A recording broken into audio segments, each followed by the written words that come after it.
इसलिए पढ़े के पहले ठीक से पहले सुनने के तब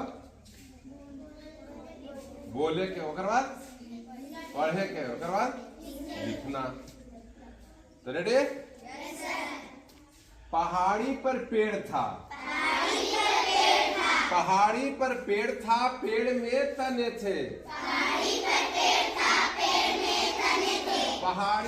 पेड़ था, पहाड़ी पर पेड़ था, पहाड़ी पर पेड़ था, पेड़ में तने थे, तने में पत्ते थे। पहाड़ी पर पेड़ था,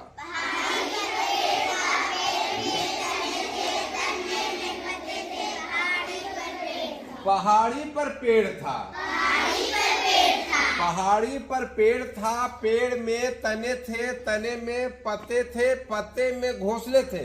पहाड़ी पे पेड़ था, पहाड़ी पर पेड़ था, पेड़ में तने थे, तने में पत्ते थे, पत्ते में घोंसले थे। पहाड़ी पर पेड़ था, पहाड़ी पर पेड़ था, पहाड़ी पर पेड़ था, पहाड़ी पर पेड़ था, पेड़ में तने थे, तने में पत्ते थे, पत्ते में घोंसले थे, घोंसले में अंडे थे। पहाड़ी पर पेड़ था, पहाड़ी पर पेड़ था, पेड़ में तने थे, तने में पत्ते थे, पत्ते में घोंसले थे, घोंसले में अंडे थे। पहाड़ी पर पेड़ था, पहाड़ी पर पेड़ था, पहाड़ी पर पेड़ था, पहाड़ी पर पेड़ था, पेड़ में तने थे, तने में पत्ते थे, पत्ते में घोंसले थे, घोंसले में अंडे थे, अंडे में चूजे थे।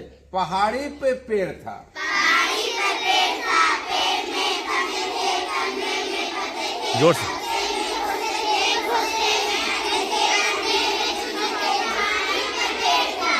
पहाड़ी पर पेड़ था, पहाड़ी पर पेड़ था, पहाड़ी पर पेड़ था, पहाड़ी पर पेड़ था, पेड़ में तने थे, तने में पत्ते थे, पत्ते में घोंसले थे, घोंसले में अंडे थे, अंडे में बच्चे थे, बच्चे के चोंच थे। पहाड़ी पे पेड़ था, पहाड़ी पर पेड़ था, पेड़ में तने थे, तने में पत्ते थे, पत्ते में घोंसले थे, घोंसले में अंडे थे, अंडे में पहाड़ी पर पेड़ था, पहाड़ी पर पेड़ था, पहाड़ी पर पेड़ था, पेड़ में तने थे, तने में पत्ते थे, पत्ते में घोंसले थे, घोंसले में अंडे थे, अंडे में चूजे थे, चूजे को चोंच था, चोंच में तिनका था। पहाड़ी पर पेड़ था, पहाड़ी पर पेड़ था, पेड़ में